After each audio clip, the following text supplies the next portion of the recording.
More women, faster sales. And Beena, when will we get to see your lovely face?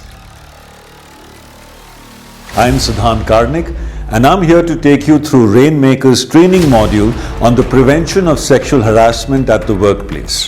One sec. I'd like to speak to Ria alone. Could you just wait outside? You know what the client feels about you. It'll help to have a pretty woman in the room.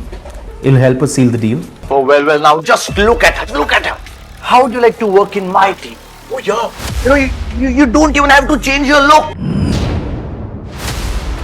Commenting on her looks and asking her to display herself is totally unacceptable. So tomorrow morning, come and file a complaint. Actually, last night one of your employees misbehaved with me. So I just want to file a complaint against him.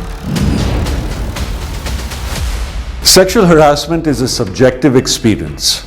Each woman may have a different threshold of tolerance. Asking someone to show her body like this on a camera seems pretty sexual to me.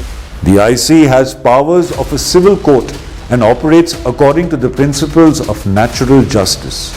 No, but ma'am, you don't understand. He's not even an employee. Can the PoSH law be misused? Let it go. I have half a mind to go to the internal committee and tell them that he groped me at the office party last night. Sending her suggestive emojis, sexually colored messages, etc. These are all red flags.